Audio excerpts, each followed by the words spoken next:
Hey guys, this is Bruce. Welcome to Convocourses podcast. Today, my focus is going to be on GRC, governance, risk, and compliance.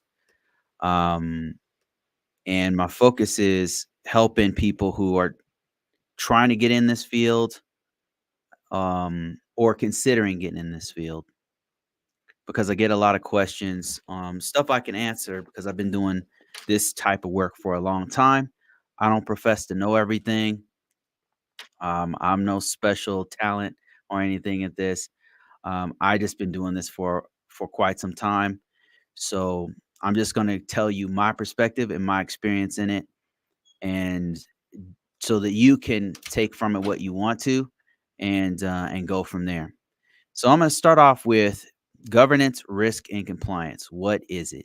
So another name for this part of information technology is information security.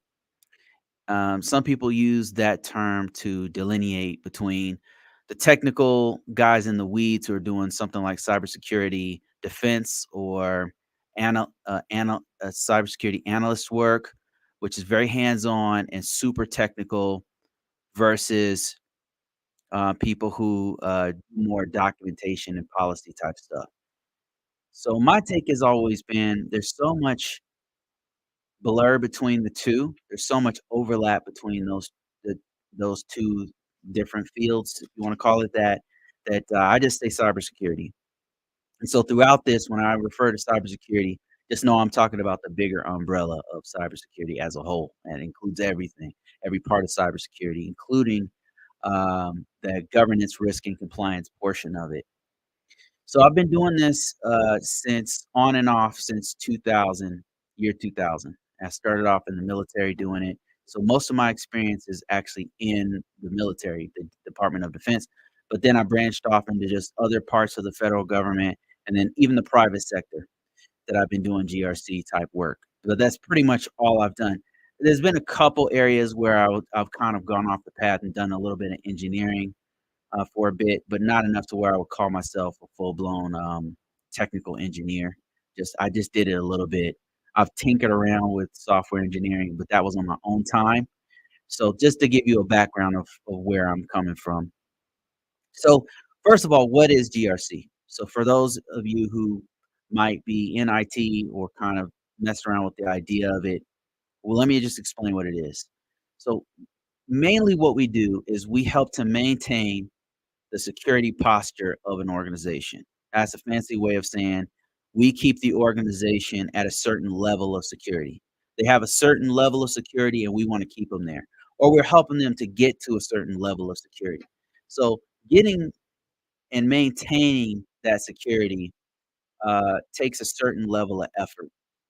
And our tasks, the tools that we use, and the skill set that takes to do this type of work is what I'm gonna focus on.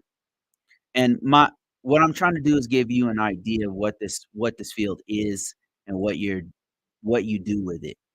Um, so that's my hope that you walk away with knowing at least what it is that the GRC is, or information security, or whatever you wanna call it. What is it? So the task that we normally do. So, and this is across the board from when I was working in the private sector to different government departments.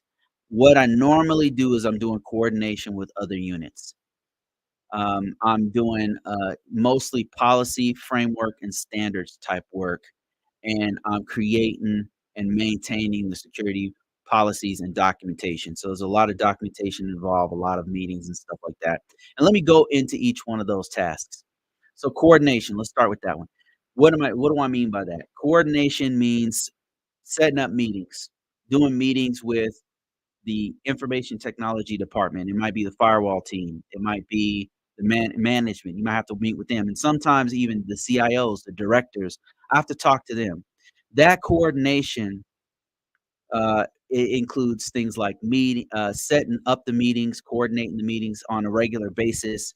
It's you might have to send out emails. It's a lot of doing emails and doing text messages and stuff back and forth to put everybody on the same page. That's kind of what we're doing. It's getting everybody on the same page with this. Now, this is whether you do ISO 27001 security standard, whether you do HIPAA, whether you do Sarbanes-Oxley, whether you do NIST 800. We'll talk about those in a second.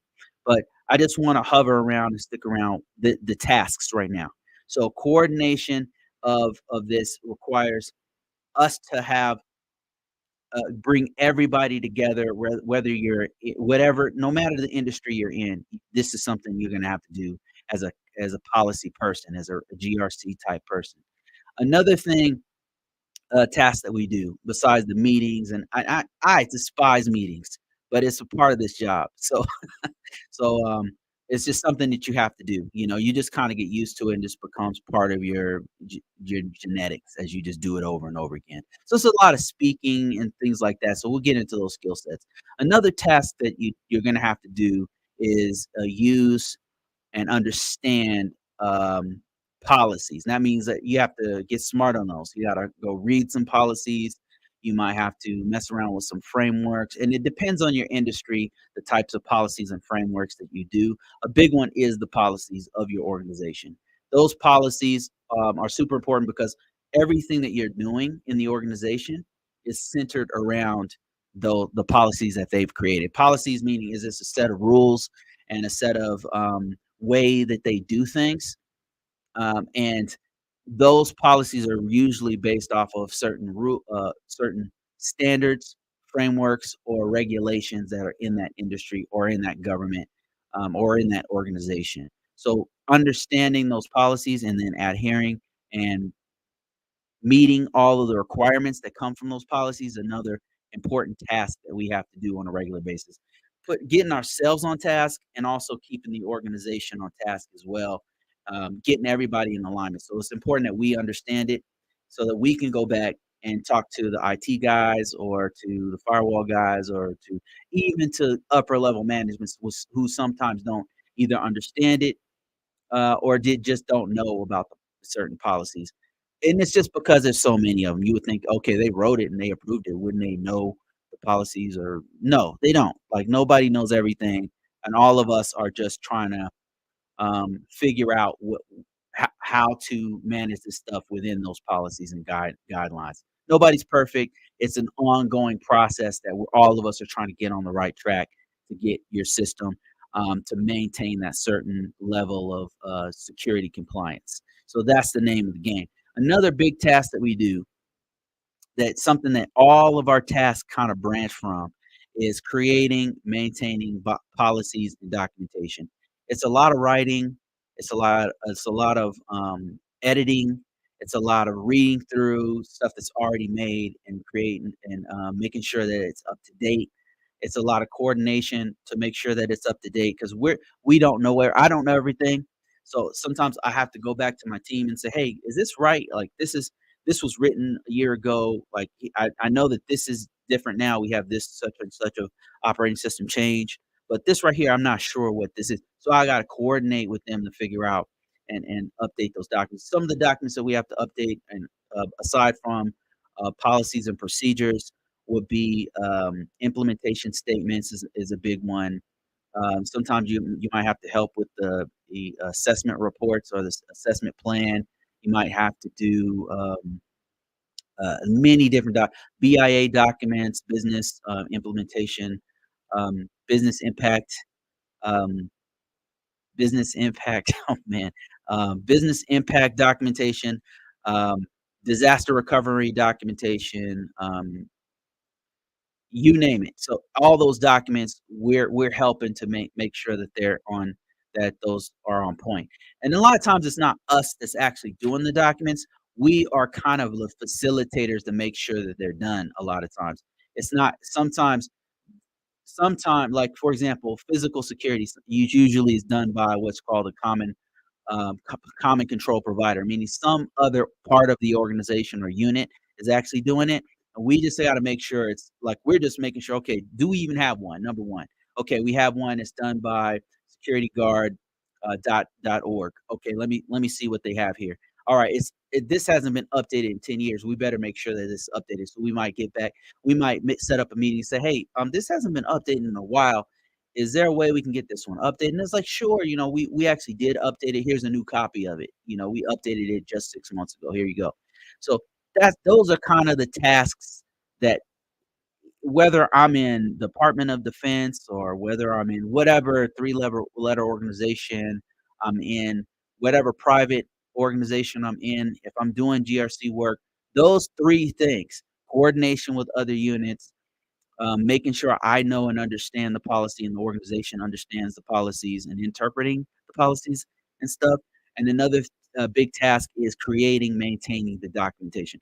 Those 3 don't change. Like I'm always doing one of those 3 things. Now there are some parts of our task that do they'll add certain things in there that sometimes I'm doing them depending on the job or the job description, and sometimes I'm not. And a few of those that kind of pop up on a regular basis is going to be vulnerability management, scanning, and assessments. And there's some variation of those 3 things that sometimes I'll have to do them and sometimes I not. Like the current job I'm in, I don't actually do the scanning, but my last couple jobs I did. Like I had a job where I was the person running the scans. I was part of the team I had enough authority to run scans and then pull them whenever I needed to. And assessments, that's at the current job I'm in, we might do a self-assessment, but it's it's not a big as a role as my previous job where that was a real big part of the process is the self-assessment process where we were doing the actual documentation of the assessments and everything like that.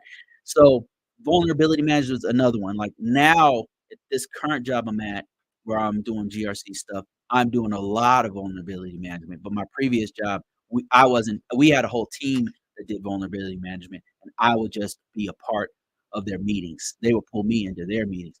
So it just depends. Right there, those tasks are going to determine how technical you need to be. And that kind of goes into the skills. The skills. What skills do you need to have? Now, a really big one that's not really talked about with cybersecurity. A lot of IT guys do not talk about this. A lot of the influencers don't talk about it. But communication is a huge skill to have, especially in cybersecurity. There's some jobs in IT and in cybersecurity where you don't really have to be a great communicator. But and I would argue that in cybersecurity, especially the GRC information security policy type side, it's a lot. You really got to be a really good communicator.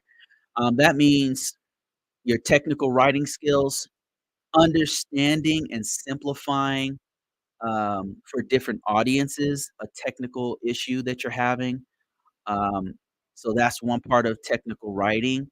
One Another one would be to coordinate with the people who are technical, who might understand a certain the engineering team might understand a certain weapon system or whatever you've got going on, and you got to get with them and understand it enough to write to another audience. So technical writing is important.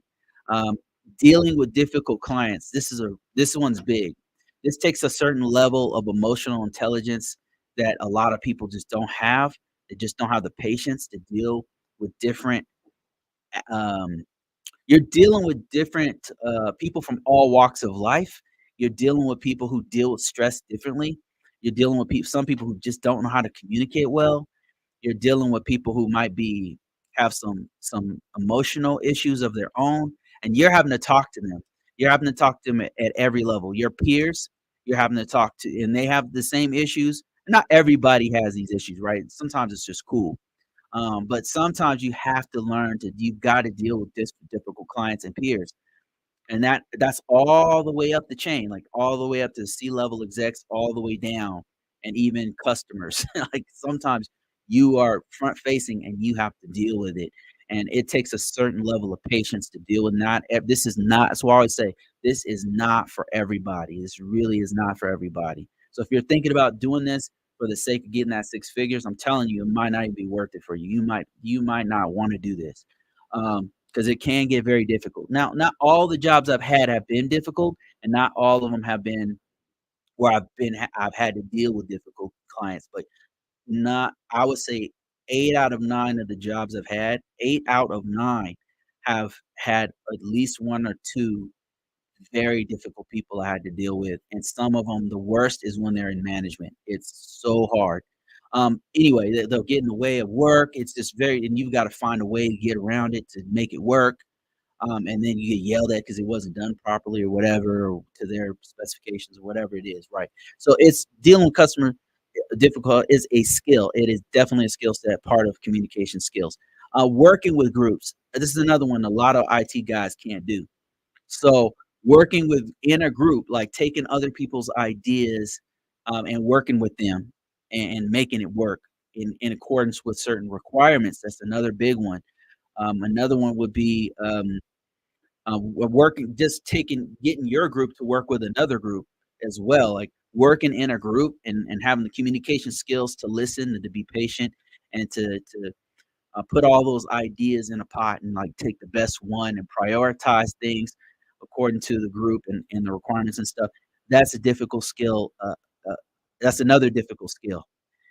Um, Another skill set that I would say is very, very important, which I would like to dive into at the end of this, is knowing certain frameworks, standards, and regulations is definitely an important skill that to have. I would argue that a lot of people who try to get into this field, um, a lot of times they can't get a job because they will not, for whatever reason, even after I tell them, they won't list those laws, regulations, and frameworks on their resume properly. And if you want an example of how to do this, you can download mine from my site, just convocourses.net. Just go download the free resume, and there you go. It's there, and you'll see that I've named things like FISMA, things like NIST 800 Risk Management Framework. I've actually gone into some of the special publications, NIST 800-53-37. I list those things on my resume so that the recruiters and the human resources guys know this guy, he knows not only knows it, but he's applied it in his organization.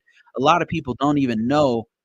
All of us, I don't care what industry you're in. I don't care what you have dealt with one of these frameworks or standards or laws, because all of us, in order to make this thing work, all of this stuff work.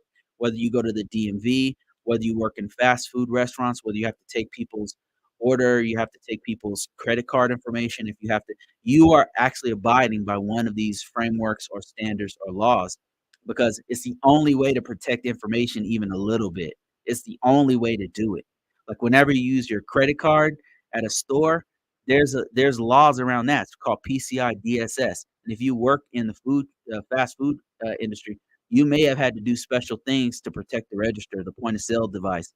That means that you've done some level of security, be it physical security or personnel security. You have done some kind of security. You just don't know what it's called. You just don't know what you're doing. But if you were to list some of that on your resume, somebody's gonna see it. Um, so there's other ones. There's Sarbanes-Oxley for financial sector. There's, there's the NIST CSF, there's international standards, there's all kinds of standards. You gotta list those standards on your resume. There's country standards, there's city standards, I mean, the state of California has its own privacy standards. The EU has its own standards. Australia has its own. Canada has its own standards.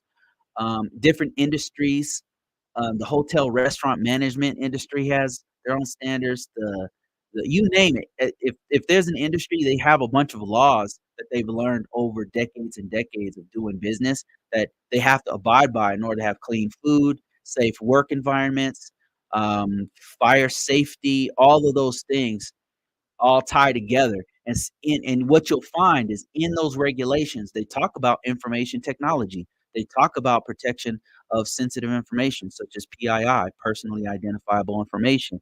They talk about in the healthcare industry, you already know, like they're talking about patient protecting patient information and things like that.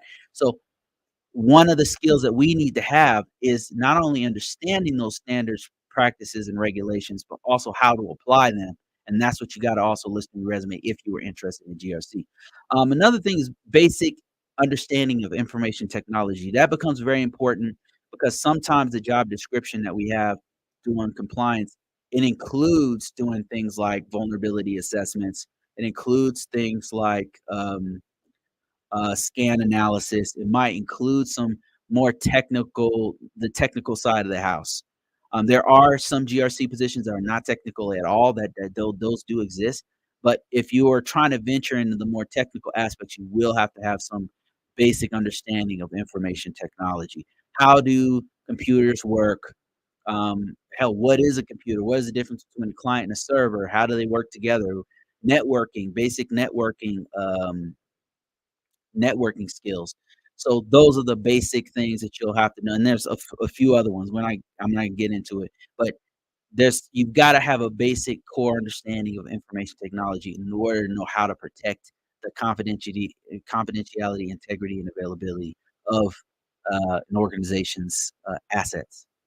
Um, Another skill would depend on the job. So like I said, in certain GRC positions, I've had to be way more technical where I'm actually applying the security controls on a system.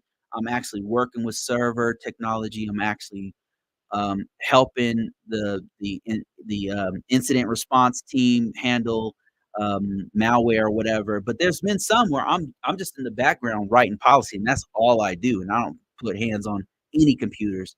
So there's gonna come sometimes you're gonna have specializations in those jobs that they require, and sometimes what's cool is sometimes you'll get in there and they'll teach you on the job, like, they just want you to come in with the standards and frameworks and laws and basic IT, and then they'll teach you other technologies. That's happened to me several times. Actually, every single time, there's always some technology that they'll I'll learn it on the job. Like, they'll say, "Okay, here's this new system we have.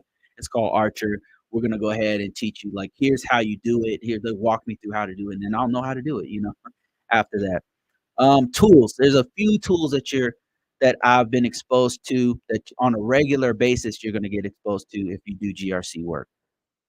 So one of them, and this is not, this one is greater than that one. I'm just gonna kinda randomly list the ones that have been pretty consistent, throughout my career. So, GRC management tools. In this day and age, a lot of the documentation is being more and more it's being done on some sort of relational database, some kind of object-oriented database. What they start doing is putting these very expensive, massive, um, these massive content management systems together, and I'll just name a few of them. One that you might have heard of, EMAS, another one's called CSAM, one's called Exacta. There's a ServiceNow, I think, has some features that do GRC type, work, Jira, um, and a bunch of tools that are out there that have some element of governance, risk, and compliance that I've been exposed to at my current job, and then at some of my past jobs have the same kind of tools. They're called different things. There's one called Archer that can do many different things from vulnerability management and helping to manage the documentation and store it properly and all that kind of stuff. But these governance tools are used more and more because they're just easier to deal with than just having a whole bunch of spreadsheets or a whole bunch of PDFs or a whole bunch of Word documents that hold your artifacts or whatever documentation that you need for to validate the effectiveness of the security of your system. And and it's also in the private sector as well, private and public sector, meaning government. The government does it, and also, your Googles, your Amazons, your all those guys do it too. So they have some sort of GRC tool. Sometimes they're homegrown, like they'll make their own internally based off their own. They'll take a database and from scratch make their own, and sometimes those are even better than the ones that are out there on the market. So another one besides the GRC management tools would be VM scanners, vulnerability scanners, or compliance scanners. So you might get exposure to these. Like I said, it depends on the job, but from the last, and this just might be because of my skill set, the last 4 or 5 jobs I've had to have some sort of understanding of vulnerability management, either running the tools myself or understanding the results from those tools, being able to interpret them, and work with those with the data that comes out of them. But the types of vulnerability management scanners, just to give you a few, would be like Qualys, Nexpose, OpenVAS, Rapid7, and there's many, many other ones on the market that are way more popular than the ones I just named. But just understanding how vulnerability management scanners work, and then being able to work with the data that comes out of them, and understanding how what's going on with them is really going to help you out. Seeing technology. Now, this is another one that it depends on the job, but a lot of times I've had to either look at logs or had to help to turn on the logs on a system. What are logs? Like that's the mechanism on the servers and the workstations that will capture what's going on to allow the organization to continuously monitor what's the status of the system on a real time, near real time basis. And so, one of the technologies that you get exposure to is called a SIEM. And so, SIEM is a security information event manager. And an example of that would be QDAR from I think IBM, and then ArcSight, who I don't even know who owns them anymore. But those are just two different ones. And all these tools do is this one central repository where all the logs go to, and then people, it allows, it actually does a few different things. It allows, if there's an incident, you can go back in the scene, look at all the logs, and figure out, do forensics, and figure out how this person got into the network, or when this malware happened, or whatever.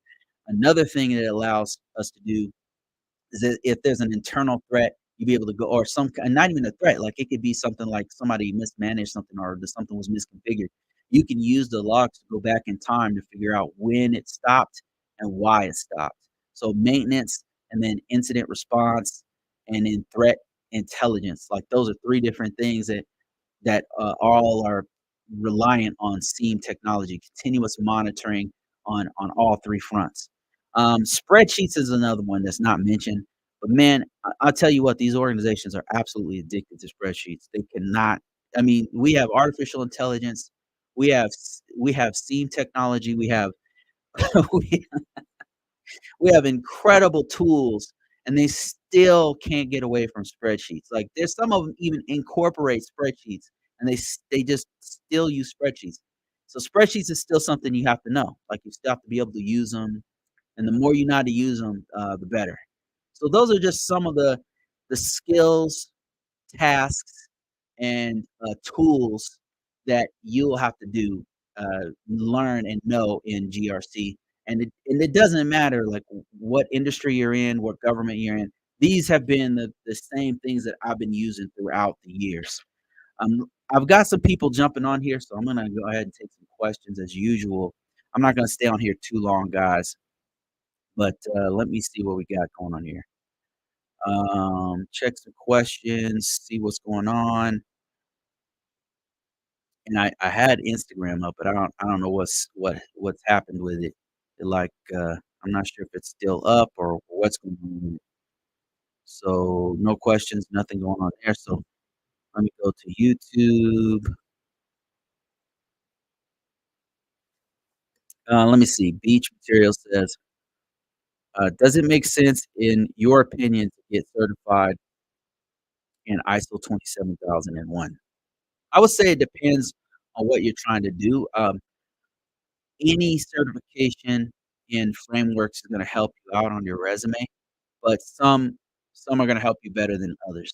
Right now, the most popular that I've seen, the most popular specific framework or standard certification is gonna be the CGRC, commonly known as IC2 squared, but usually organizations will take other, and that one doesn't focus on ISO 27001, it focuses entirely right now, it might change in the future, I don't know, but right now it focuses entirely on the NIST 800, NIST Risk Management Framework to be exact. But is it worth your time to do ISO 27001 certification? Like, as in you have a cert that says, "Hey, I know ISO 27001."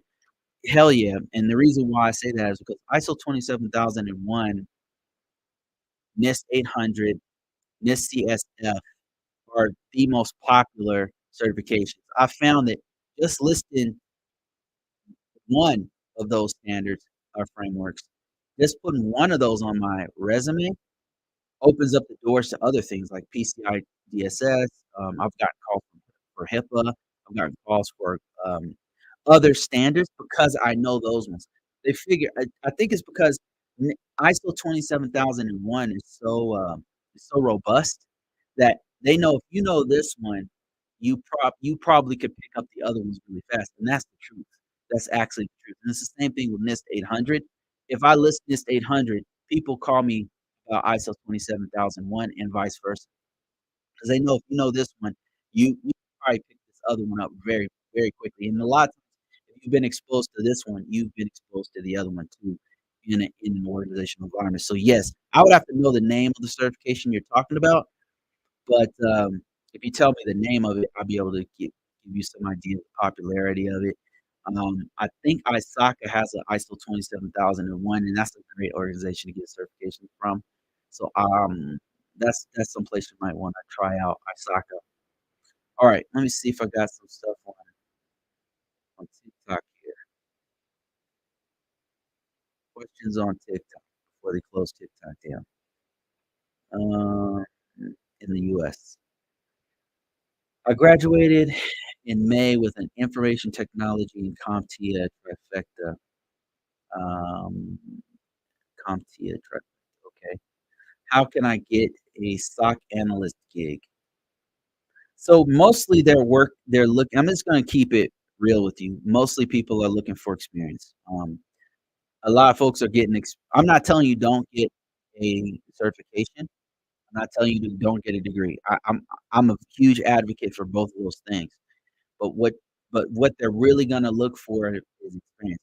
That said, you could still get your foot in the door, but I would say, um, you might wanna look for there's a few things you can do. Look for something local. There might be something local. It's not gonna be a SOC analyst job, okay? But you wanna get your foot in the door with a basic information technology field tech job. Right? Just all you're trying to do is get something on your resume that I have experience working for an organization, right? Even if you do some freelance work, whatever, you need to get something on your resume to show that you are a worker. You've been in this field. You're not just you're not a window shopper. You know, you're here to stay. So you got to show some experience. Now, if you happen to still be in school, I would start right now in internships and apprenticeships, and that's another thing you can do as with a degree, you're more likely to get an internship or an apprenticeship. Now, as a student, that would be best, but I would also try it if you have a degree altogether. So that's 2 different ones. Another thing you can do is go overseas, and this is not a popular opinion, it's not popular, not it's not for everybody, especially if you have family, you have kids, whatever, but you can go overseas. Really? Really? Can you hear me? Can you hear me? Can you guys hear me? Let me pause for a second. Are you guys having trouble with my can you guys hear me?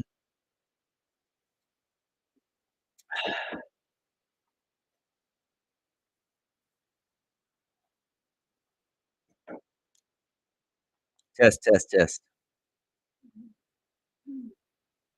Excel won't go away. Yes. Okay. Thanks, Larry. Appreciate you. Okay. Somebody said they could hear me. Um, alright, so where was I? Okay, a SOC analyst. Somebody said that they wanna get a SOC analyst gig. So, overseas, they're looking for SOC analysts. Like, my first SOC analyst job was overseas. I got a contract, and I didn't have previous SOC analyst experience, but I did have IT experience. Alright, so you could go overseas and get a job as a SOC. Now they're gonna do an extensive background check because you're more likely to be working for some gigantic organization. But if you can get through the background check and everything, they will fly you on their money. They'll fly you there. They'll keep you in a place there. You have a contract of like 6 months to a year, and then that is gonna be some solid experience for you. You'll be a contractor overseas, and they're gonna pay the hell out of you. It's not gonna be, the same. It's not you it depends on the country. It depends on what country you go to. And there's actually some countries that'll hire you. I know, like, Saudi Aramco's been hiring people. That's in Saudi you'll be living in Saudi Arabia, and they'll pay you to go there. They'll pay for you to live there on site or whatever, but, yeah, it's not gonna be you're gonna be in another country, so that's one thing another thing you can do. Another one is even more less popular would be to go into the military, 'cause you probably get some good ass SOC experience there. So those are some options for you. It's not gonna be easy, it's not everybody gotta pay their dues in this field. This is not there's a high learning curve and a there's high tax to getting in this field. The tax is experience, finding experience and doing it. Where can one get GRC internships? GRC internships, I would say probably would be, excuse me, government work. You could probably find some, especially if you're working on your degree if you're in college right now and you're looking for a job there, you could probably get an internship with the government. That said, the government has a bunch of internships, not just necessarily GRC work, but as a they're always looking for computer IT security people, so, or cybersecurity, people. I would look directly on the sites like, usajobs.com. USA Jobs, I don't know if they have internships, but let me see, they might have some internships.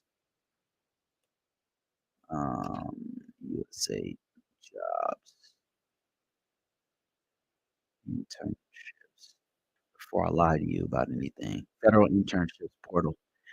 Yeah, USA Jobs doesn't I don't know how the hell I knew this. I just I don't know how the hell I knew this, but yeah, they have a federal federal internship.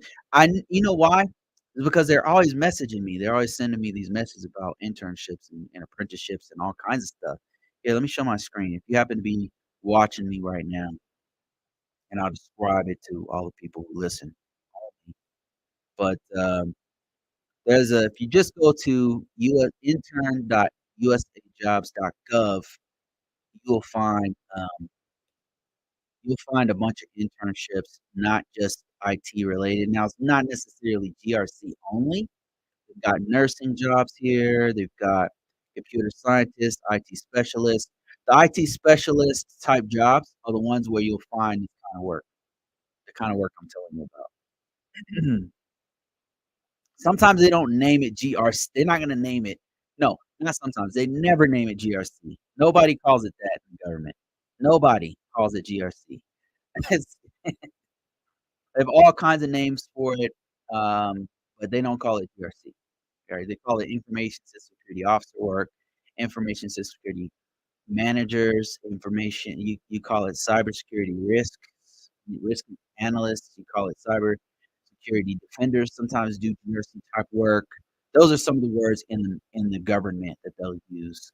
And outside of that, they they might use GRC terms for jobs, but um will AI take over software engineering? I personally don't think it will. I think that what'll happen is that more software engineers will get smart and start using AI, and probably the skill set will shift to where software engineers don't have to know is the skill set of a software engineer, I think will shift. This is just my take on it. I could be completely wrong about this, but I think what'll happen is you'll still have to have software engineers, but what'll happen is their tools will change. They'll start using artificial intelligence and things like some kind of Copilot variant, some kind of Claude 3, GPT-8 variant, Genesis, Bard variant, something like that, where it'll be a tool set where the AI references the libraries that are used and then they'll use that. So they probably won't be as smart on the language. They'll get smart when you use AI to develop the software. That's what I think will happen in the next over the next 10 years. Will there be a point where an AI can just write everything? you still have to have somebody to generate the requirements. I mean I mean, I think people are panicking for good reason for the with the LLM models and stuff, and I get it, but I think that it's kinda like I don't know if you guys remember this. I'm pretty old, okay, so I just remember, like, in the coming out of the between the '80s and '90s, early '90s,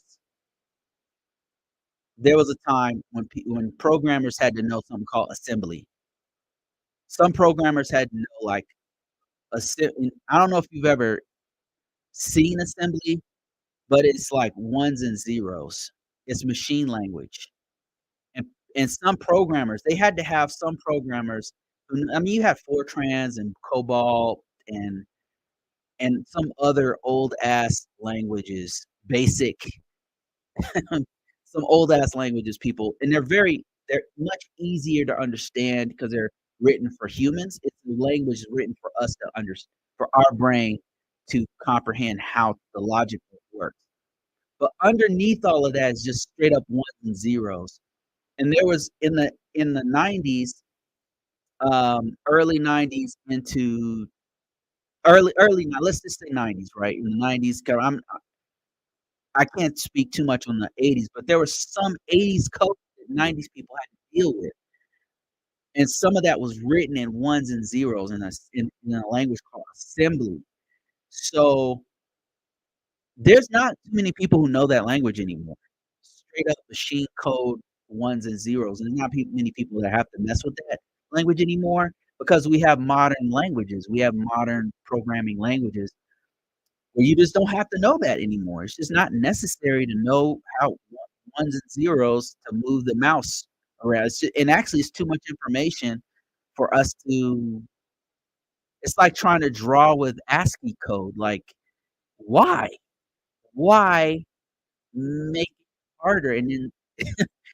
And also, the systems that we're using are so much more complex that you can't even a human brain can't process enough information to write an assembly to do a 3D modeling program or something like that. It's just not even like we're not capable of that. So I think what's happening is the technology is growing four-dimensionally, right? And we need a machine like an AI to be able to keep up with that. It's terrifying that the scale is exponential 'cause we can't really it's hard for us to understand how quickly things are going. We don't fully understand it. So, it's an amazing time to be alive. It's terrifying, but it's actually amazing. It's like we're living in a real it's like we're in all those science fiction, books I read. It feels like that. It's it's an amazing time to be alive. I mean, I think about it, like, the internet started blowing up around the '90s, World Wide Web, right? And then we're alive for social media to take over human brains, and now and then algorithms, and very quickly AI, and all of that in one lifetime. We're alive during this time when humanity is about to shift, um, permanently to another species. It's terrifying, but it's also exciting. It's amazing to see it, and, hopefully we do something good with it. But I think we'll do something very bad and very good with it, just like everything we use, like, from nuclear power to electricity to fire and to metal. Like, every technology humans have come up with in the development of this species, we use it for good, bad, and ugly, and I think that AI will be the same. We'll use it for good, bad, and ugly. Um, will it remove all jobs? I don't think it'll be all jobs, but it'll be a lot. It'll shift all of us, like, we'll start to shift we'll rely on it just like our phone, we will rely on it a lot more than, than before, so, more and more relying on it, and it's changing the way we think, the way we do business, and the way we do everything. It's just my take on it, I don't know anything, I'm not some kind of scholar or anything, I just I'm just a regular ass worker, man. I'm just a regular ass dude, but that's just my take on it. Mel Cobb says, "Definitely a lot of emails we use hit trust." This is he's speaking on risk register. He's speaking on what I was talking about in the beginning of one of the things that we have to do as GRC people is a lot of communication. It's a really, really big part of our job, and Mel Cobb is mentioning a lot of emails. Absolutely. I literally have thousands and thousands of emails, and he's saying we use hit trust, which is, I think, a healthcare information technology security process to make sure that healthcare facilities are protected. Correct me if I'm wrong.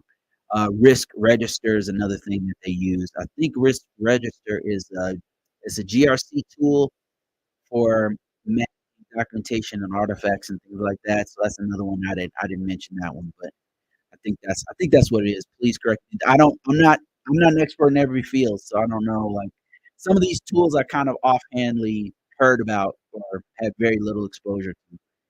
All right, William Draper says, looking forward to your ISO 27001 book. Hey, thanks, man. I appreciate it. Coming soon. Coming soon, real soon. I can show you guys a glimpse of it. I'm on like the third iteration of this book, and thanks, Lisa, for helping me out with this.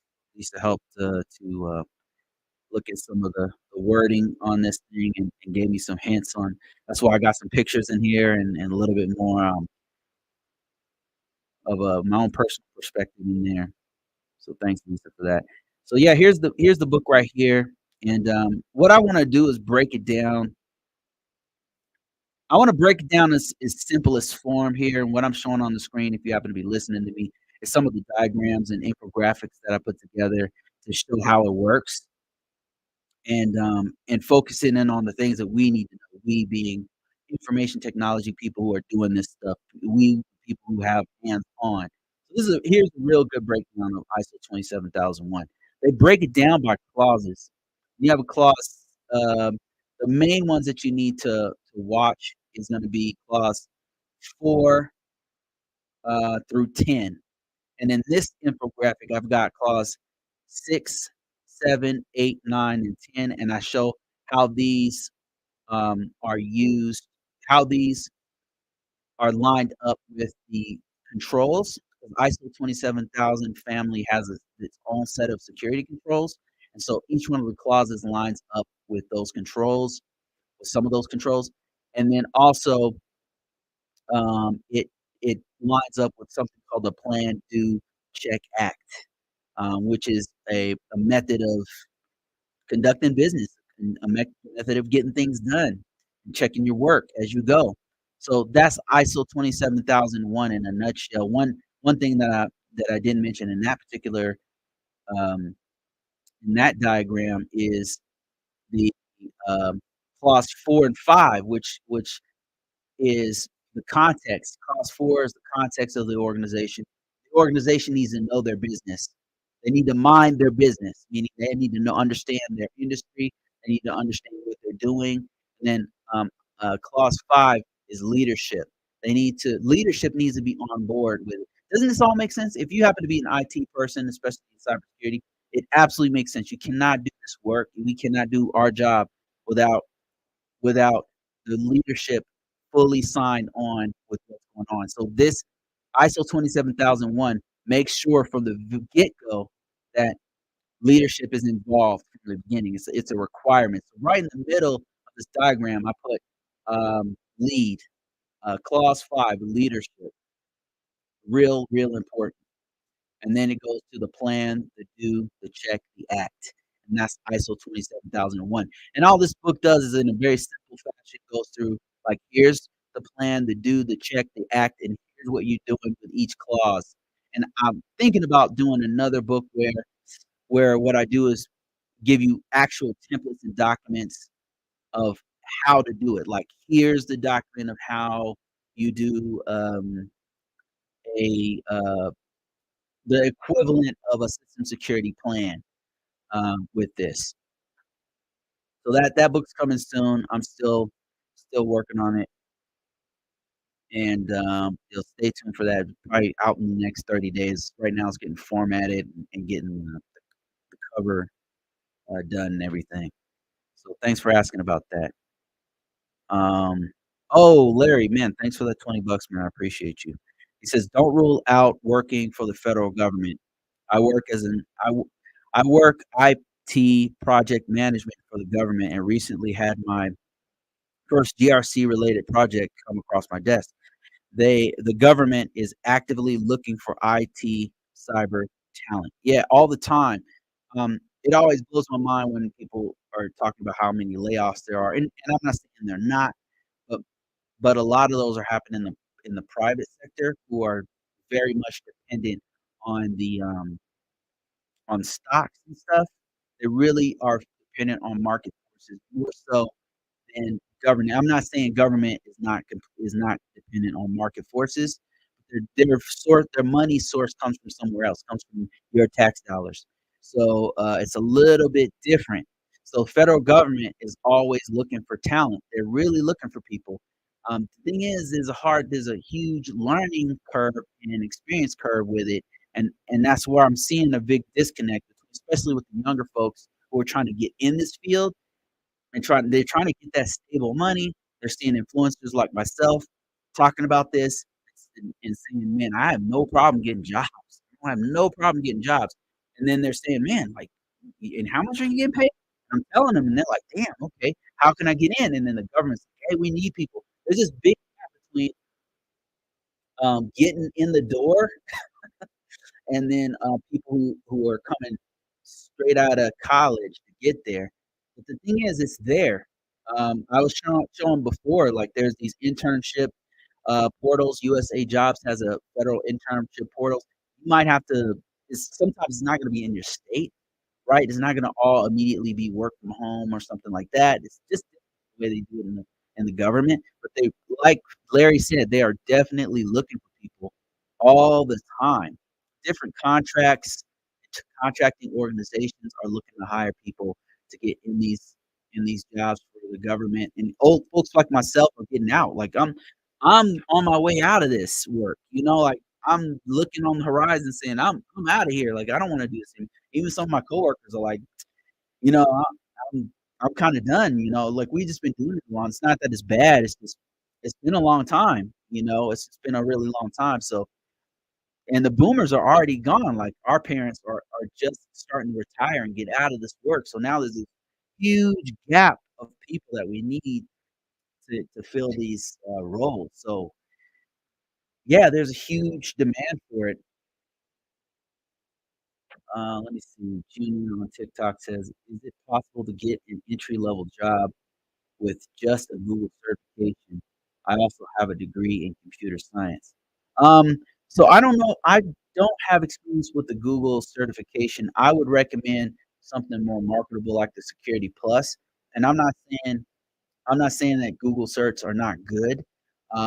I know that they're a cheaper alternative, and maybe there might be some private organizations that, highly regard them, but I'm just saying if you go to Indeed.com, search for Google certification, Google IT support, I think it's called, certification, you won't find many people looking for it. It's just a fact, like, you just go to Indeed and type it in. But if you look up Security Plus, you'll find lots of people looking for that particular certification. And if you look up even A+ plus certification, which is a basic help desk certification, you'll find people looking for that certification. Even hell, Network Plus, they'll be looking for that one too. CompTIA is well regarded and lots of organizations are looking for it. Um, and that's not to say that people are not nobody's looking for the Google cert. I'm just saying it's just got here, right? It's just on scene like within the last 3, 4 years.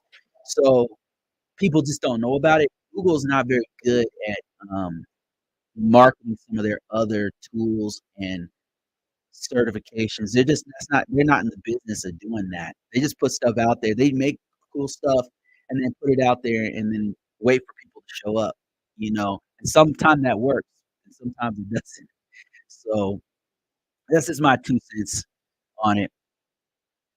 Um, I would highly recommend the CompTIA certifications because it's just more people know about it. one of my friends, one of my friends, uh, my mentor, real smart dude, he was talking shit about the CEH, and I get it.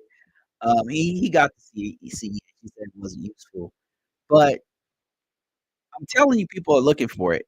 So it's and my point is that people might talk crap about certain certifications, or they might talk crap about degrees and, and all that kind of stuff, and they have a point, but the market doesn't lie. Like, people want, if they're looking for a certain thing, then that's what they're looking for, and it's either you're gonna supply it or somebody else is gonna supply it to them.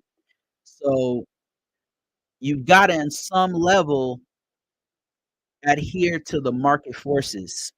Like, there are people are looking for a certain thing, and what we do here in this capitalistic society is supply and demand. What I'm telling you to do is supply the demand. Like, you be the supplier. You be the pusher. You be the supplier by getting that certification. Get the and I would recommend, like I said, if you wanna get the Google certification, go for it, right? But I'm telling you, the CompTIA A+, the CompTIA Security Plus, and even Network Plus is better, um, market-wise, what people are looking for than the Google certificate. That Google depends on which one. I mean, I'm sure there's some really good ones, but probably a cloud one is dope. Like, I had worked with some coworkers who had the Google Cloud certification, that high level one, and that one's good. But if you're an entry level, CompTIA, right, to get you in the door. Like, those ones are gonna be, people are gonna know, at least know what it is. So, I'm not saying no, I'm just saying there might be a better alternative for you. What's a good entry level cert to get? I already answered that. With some hands-on experience with Splunk and Python. Yeah, you're on the right track. Um, that's great. Yeah, definitely put that on your resume, man. Yep, that right there, that hands-on experience is gonna get you pretty far. I was thinking A+ plus certification, yes. Yep. Um, will AI take over software engineering? I already answered that one. I think a lot of influencers are kind of, like, pumping up AI, large language models, to, like, I don't know if you guys knew this, but the best content is always negative. The stuff that people watch is negative, and that's all, it's just human nature. I don't know why we do that. Like, when we're doom scrolling on TikTok or whatever, we just, for whatever, it's kinda like a train wreck, you don't want people to perish. I mean, most of us don't, but when we're driving by, you wanna look and see what's going on or whatever, right? You're just curious like that, especially negative things. So a lot of influencers, it's a psychological thing. They're taking advantage of that psychological, hack that's there, and they focus on the evil, the bad part of whatever industry they're in, and in ours, it's AI. Like, "Oh, AI is gonna take over the world. It's gonna kill everybody. It's gonna destroy everything," you know, or whatever, right? But I don't think it's 100% bad, personally. I don't think it's 100% bad.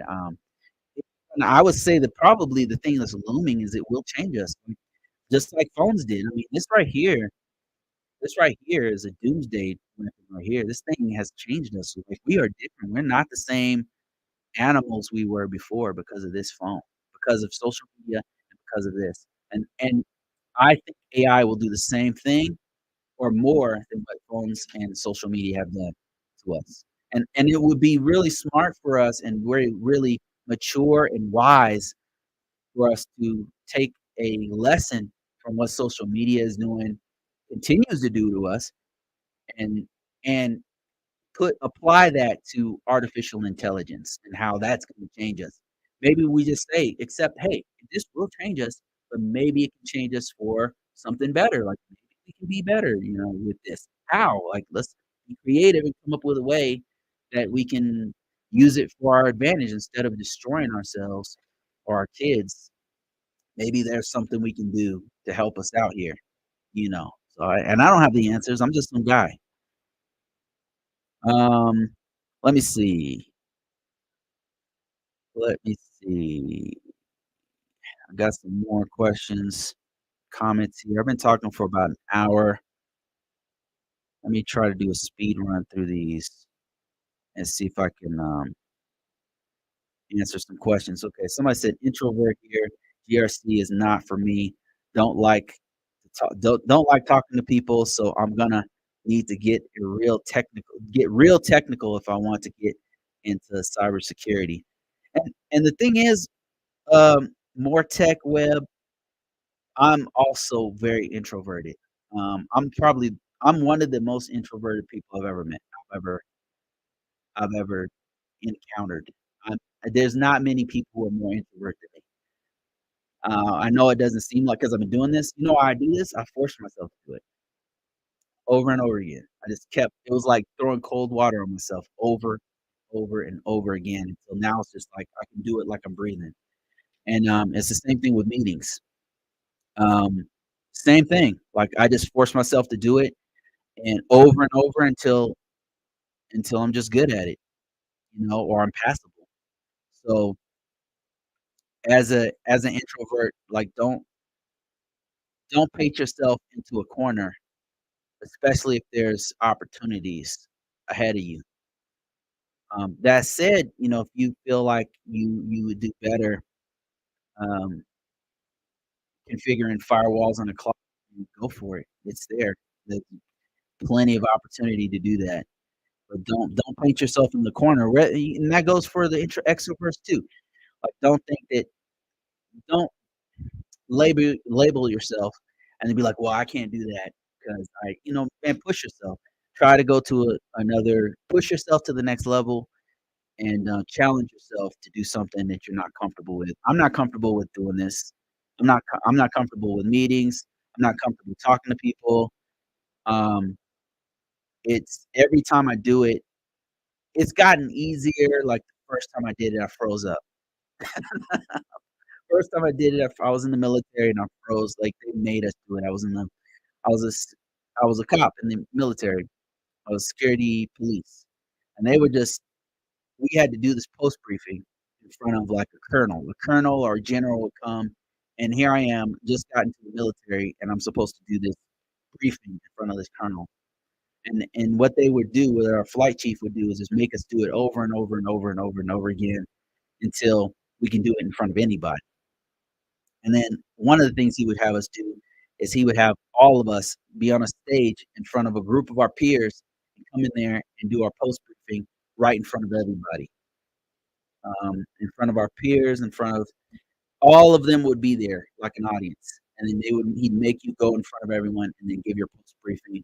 And the first time I did it, I froze and I absolutely hated it. It was a nightmare. And I froze, and then they laughed at me. They laughed me off the face of the earth, and I went down, sat down, and, uh, and I did not cry. Um, so you just gotta push yourself to do different things. You gotta push yourself, to do areas and do things and that you wouldn't normally do, and you're gonna fall on your face. You're gonna fail. It's not always gonna go like you want it to go, but then you know what you do? When you fail, you get up, do it again. You do it again and again and again and again. It's just like driving. It's just like riding a horse. It's just like riding a bike. It's like anything in life. You just do it over and over and over and over until it's just like breathing. And, that's how meetings have gotten for me, is that I still don't like doing meetings, but if I do it, I have a it's like a rhythm, and once I get that rhythm going, it's no problem. Um, what link can I get a sample of your resume? Convocourses.net. Convocourses.net is where you can get that. Convocourses.com, of course, too.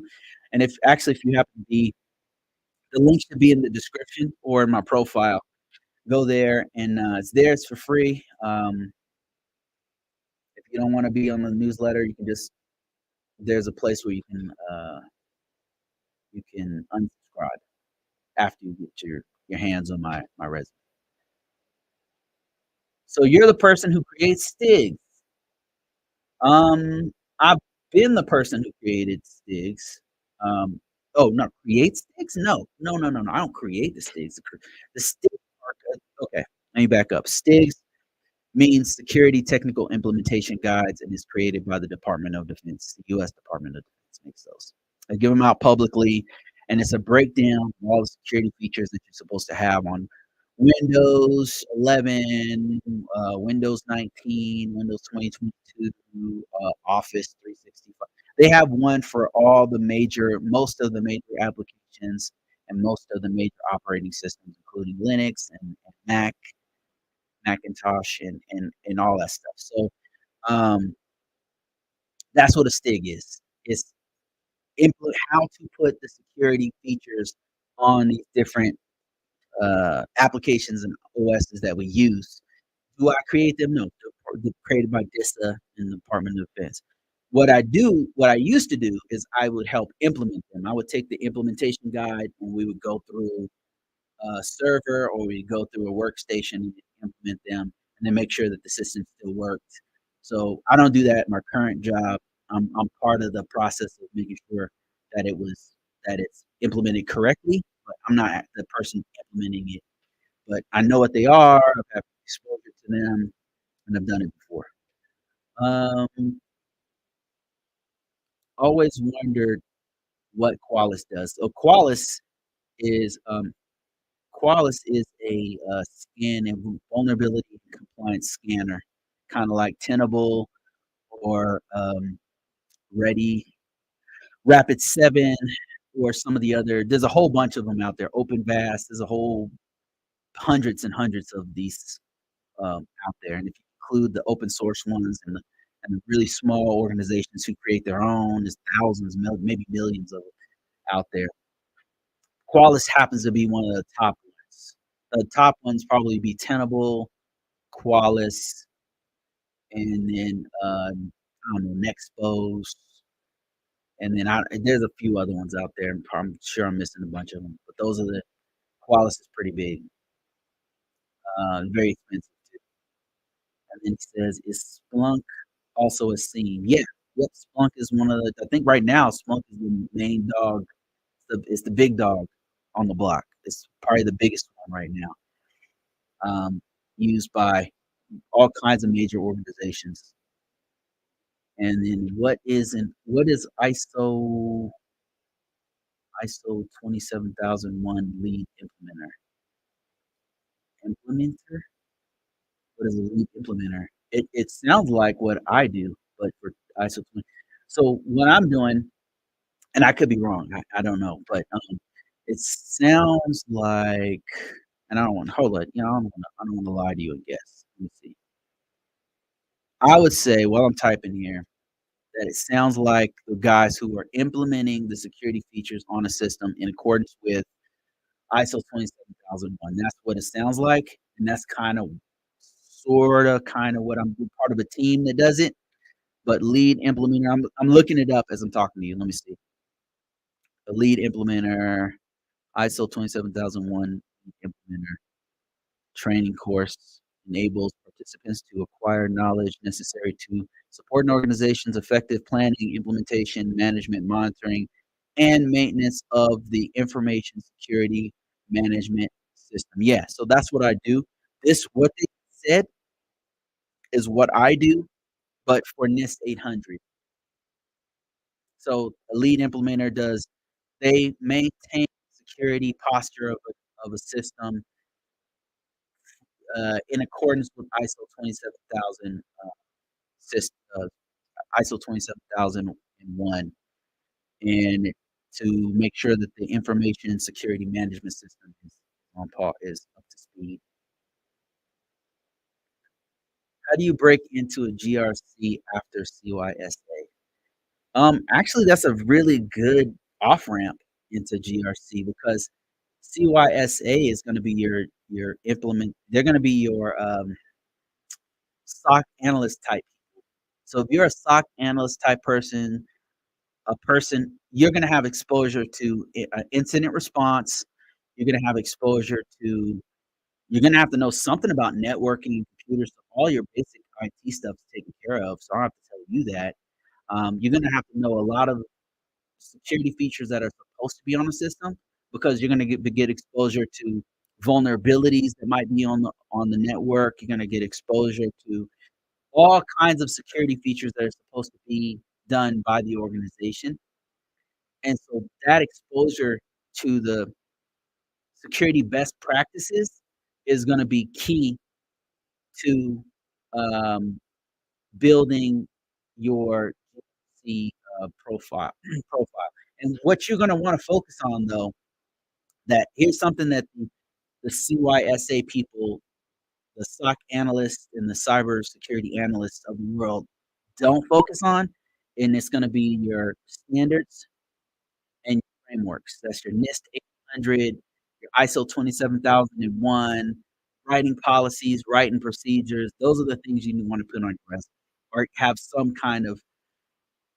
um, some kind of experience with. And as a CYSA person, um, you if you're a SOC analyst, you might have exposure. You might have to write a procedure. I know I did when I was a SOC analyst.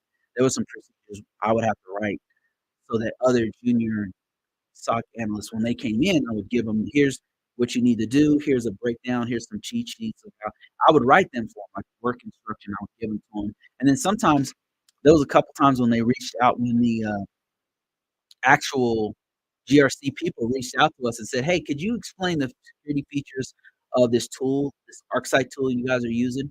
Could you guys we need a little bit more information." So I could be a part of helping them to develop the system security plan. So that's those kinds of things that you would sleep on as an IT professional that you want to be a part of if you're trying to transition into GRC stuff. So, um let me see if I can grab more great questions off here before I get off of here. Been talking for about 1 hour, and I gotta go real soon. Let me see here.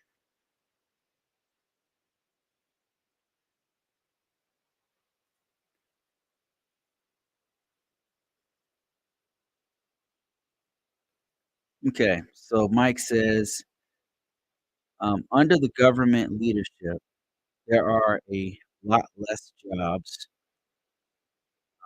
and it's because corporations are getting hit and stocks are lower, and they're hiring and there's hiring freezes." Um, well, I can tell you this. Like, where I'm at right now, we don't have enough people doing this work. And they're always talking about, "Oh, we're gonna hire this person, we're gonna hire that person," and stuff. And it was the same thing at the last couple places I worked. I'm just noticing the trend. I'm just noticing the trend. Everywhere I go, we don't have enough people to do the work. I'm just being completely I have nothing to gain by lying to you. So, right now, we definitely don't have enough people doing this work. Not on my side doing I security stuff, and not on the IT guys who implement it. We just don't have enough people doing it. And then in my last job, they were always looking for people. Then the job before that at NASA, it was the same thing. And I can go all the way back 10 years, and it's been the same thing. We don't have enough people to do the work. And then because of that, they'll have me do 2 or 3 people's job. Um, and there's really a huge problem going on. I'm just telling you from personal experience for the last 10 years, there's not enough people doing the work. Now, the natural question is why aren't they hiring people? Like, what is going on? There's a One of the reasons is they can't find in the government where I'm currently working, if there's a one of the issues that we're having without giving too much away, they can't as soon as the person finds out how long it takes to get in the job, they bounce, and that is a problem because I almost bounced. I almost left. Like, I it took so long to get the job, that after a while I'm talking months, so after a while, I'm like, "Dude, this is not worth my time." Like, meantime in the meanwhile, I don't have a job, and you guys are messing around, and it's like this process is taking too long, and even when I got the job, it still took 2 or more months for them to process my background. Now, keep in mind, I've had a top secret clearance, I've had a secret clearance, I've had all these clearances. These guys are gonna take 5 months to go through the so we can't even get people in because as soon as they hire a person, it takes too long to get them in, and then they quit. Like, before they even get in the door, they've they've got the offer letter, and then it takes months to get them in, and then they're like, "You know what? I'm done. I found another position. I'm out." And that's been happening place I'm at. That's a problem, I think, for some other organizations as well. It's just a really long process of, a lot of red tape, a lot of hoops to jump through, a lot of process, too much, I think, um, and something's going on with that. But there was an article I just seen about jobs. It was about government jobs and how they're looking for people right now.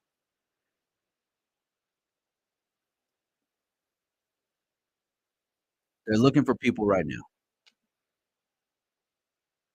Let me see if I can find it. I'm telling you, it was like the last couple days. Um, government job interest spikes due to stability. Nope, that wasn't. What was it? It was about the government spending money to find more people to do the work. What was it called?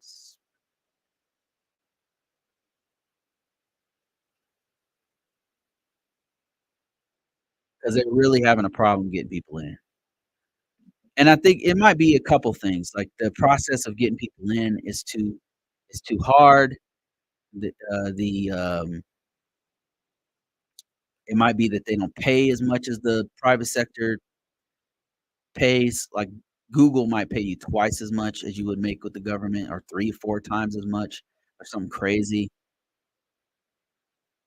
So I think there's a couple of issues. I'm still looking for the gap. Cybersecurity talent gap. This was in October 2023. House passes a stopgap bill for government shutdown. No, that's not what I want. Um,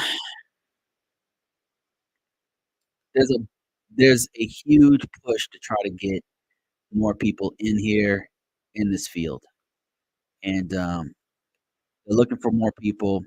But the narrative that you hear online is there's less jobs, there's an economic collapse, there's nobody can find work, and I'm just saying the work is out there, man. It's here, it exists. I think that the people who can get it,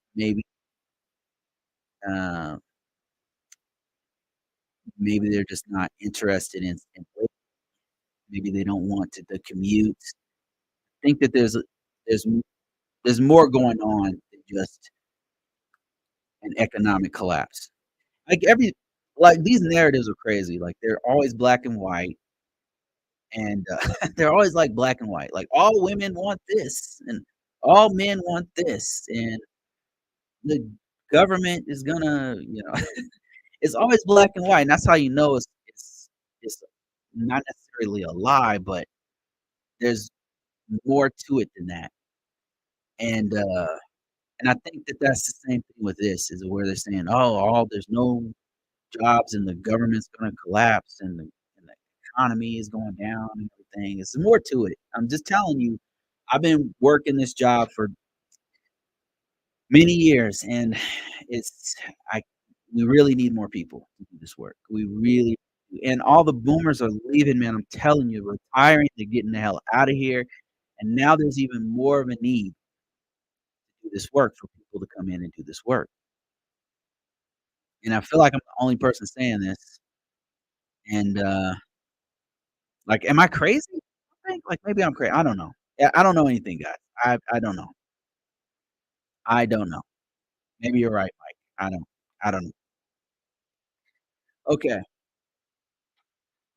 Bruce, do you think the CEH certification from EC Council, what do you think of it? What do I think of it? Now keep in mind, I don't have it, but what do I think of it? I can tell you, like, people I know who have it.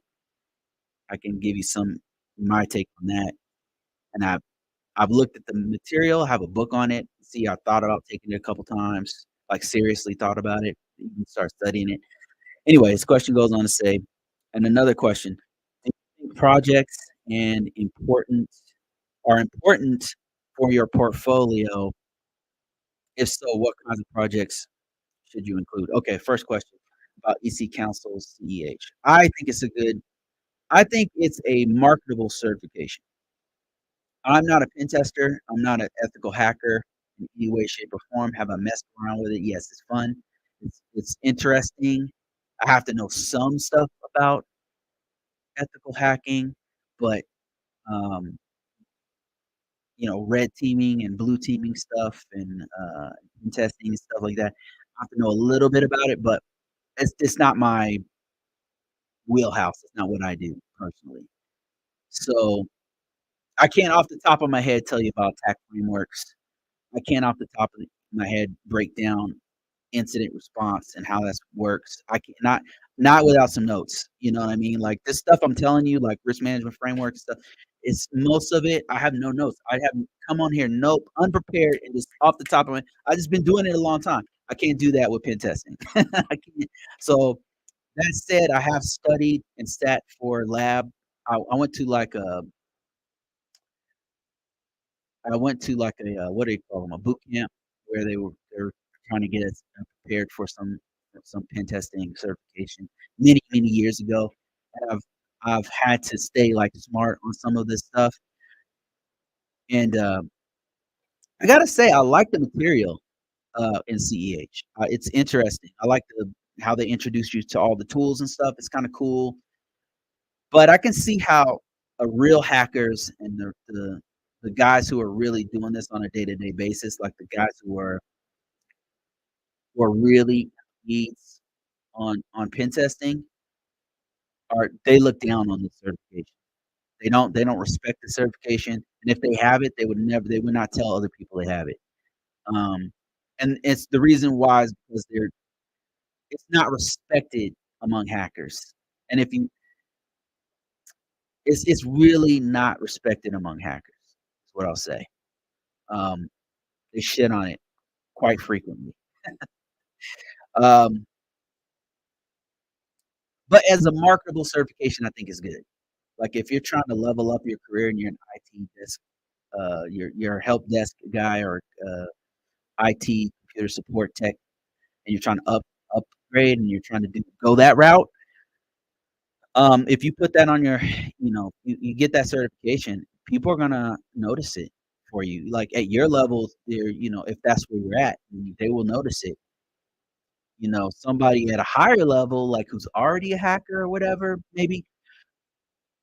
Um, I still think the industry will look at it. Like if that's your field. Remember, cybersecurity is a huge umbrella. Like for me, it's not gonna do much for me personally because I'm not trying to be a pen tester. I'm not trying to I'm not trying to go the assessment route. Like maybe if I was trying to be a SCA, an assessor, or if I was trying to do blue team, red team stuff, if I was trying to do pen testing as a like business or something, then maybe CEH would be good for me. But that's not what I do. So the jobs I normally go for are risk management framework, GRC type positions, information system security officer. Those are the kinds of jobs I'm doing. So for me, it wouldn't help me. But if you're trying to go that route as an assessor where you're trying to determine the effectiveness of controls that are in the DMZ or in the internally, and you have to know certain tools to how to scan and how to what tools to use to do that, then C might help you out with getting hired. If you wanna know deeper pen testing, you're gonna have to go way beyond the CEH. Like, CEH has a couple of levels above it, so you might have to do that. You might have to do, there's one called, OSCP, you might have to do something like that, like, if you want to go real hardcore, OSCP and Kali Linux, those certifications are where you wanna go. I think that I've heard GPEN was pretty good. That's another pen testing certification if you're trying to go the pen testing route, 'cause even among the red teamer type folks, the attack guys, the ethical hackers, there's different branches. Like, you've got, quote, unquote, "ethical hackers," you've got, assessors, um, you've got straight up pen testers, and that's all they do is, penetration testing on different environments, different networks. So there's different branches, and I'm not smart enough to speak on it, to be honest, but I do know that it's in that lane, there's separate lanes even in that. So will it help you? It depends on your level. Like, if you're starting out, then yes, I would say so. If you're somebody like myself who's a GRC person, probably not much. There's probably other certifications you could do. Probably for me, CISA would help me a lot. I don't have that certification. That one will help me. CRISC will probably help me out. If I wanted to go the analyst route or something like that, then the GCIA. If I wanted to go the pen testing route, maybe the CEH would help me. So so it depends on where you're at, to answer your question. Let me see.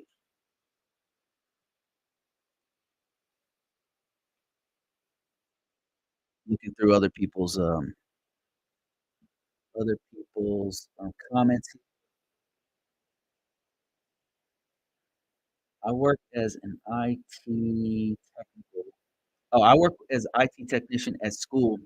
Once I get my Security Plus, what is the next step to get into GRC? I work is okay. Jordan, so what you wanna do is start writing, don't wait. So what you can do is start to add stuff to your resume right now. You said you're an IT technician at school, and you're getting your Security Plus. So first of all, that's great, that's awesome. You got the experience under your belt, you got the Security Plus, which is a great certification for GRC. That means you've already taken steps without even knowing that you're doing GRC. 'Cause Security Plus is a good GRC certification. A lot of GRC organizations, a lot of compliance organizations look for Security Plus. Um, what you wanna do right now is if you get a chance, um, learn what framework your organization is using.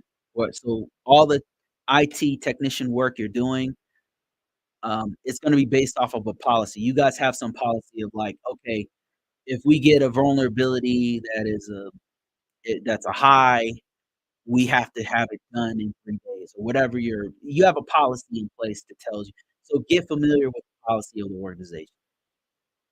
If you can get involved with rewriting or updating, reviewing, that policy, do that, put it on your resume. If you can get involved with doing the procedure, so if you're already doing procedures, put that on your resume because that's GRC type work. Documentation, technical documentation is kind of stuff that recruiters are gonna be looking for. But another thing with the policy, once you read the policy, look at what they reference. Are they referencing FISMA? Are they referencing NIST 800? Are they referencing NIST CSF? Are they referencing ISO 27001, CIS V8, PCI DSS, whatever? Like, are they referencing any of those laws or regulations or anything? I doubt it'd be FISMA, but because that's a federal compliance. But they might be referencing something, whether it's a state regulation or a federal mandate that all schools have to abide by. Whatever it is, learn what that is, and then put that on your resume. Because what we do as GRC people is we take high level standards and frameworks and high level uh, regulations, and we apply it to an organization, and that is our job. So you just need to prove that you do that, and if you do that, that's right there is you're already doing GRC stuff. I can guarantee you, if you're an IT technician, you're already implementing the security controls. The security controls normally come from a body of recognized security controls, in the industry, best practices. Learn what that is and put that on your resume. So right now is the time to start. Don't wait till after Security Plus is done, right? Do it right now. Help the security, uh, of the school policy. Help the policy develop the policy of your school. Develop the procedures, look at the standards that they use, and make sure that stuff's on your resume. So, hope that helps you. And I'm not gonna answer too many more. Let me go all the way to the bottom of this thing here. Let me see here. I have 6 years in tech sales, and I want to get a CISA. Will Osaka allow me? I don't know the rules. I don't have an ISACA certification. I do know that they have some kind of, requirements, some of their certs. And I don't know the certification. I'm gonna look it up real quick. So you gotta look at the requirements, and they might have normally have a number of years you're supposed to have worked in a certain domain of the certification, and you need to figure out what that is. So go to ISACA's main page, and look up and the thing is, maybe you can't get one, but there's other ones you can get, like, you might be able to get a C-Risk, and C-Risk is not bad. ISACA, I'm just looking it up right now. CISA requirements, ISACA. And CISA, by the way, is a great certification. I don't have it, but some of my peers have it. My bosses have had it in the past. It's a damn good certification, very highly respected, and it's actually a intermediate level certification, right up there. It's a professional level to intermediate certification, and, I've thought about it several times taking it because it's definitely worth some real money. And I'm looking for it and looking for it, and I suck. Maybe because I spelled it wrong? No, I didn't spell it wrong. What the hell?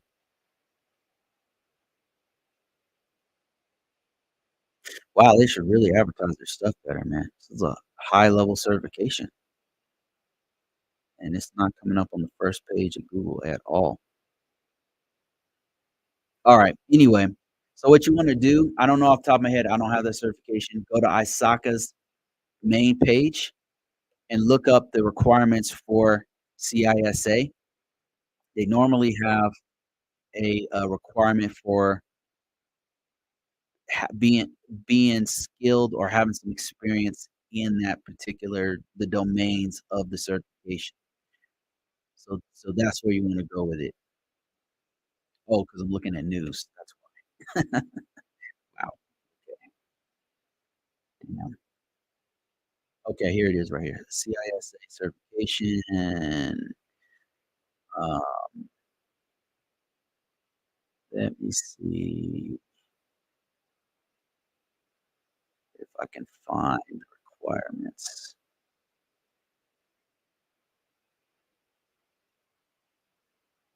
Looks like they're gonna have me sign in to get the requirements of it.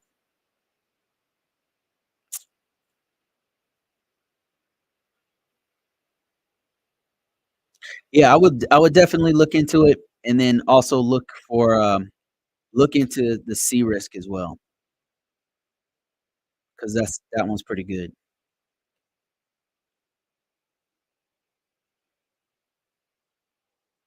Okay, let me see if there's some questions I can answer. Can I get into certifications and unrelated degree? I'm a software.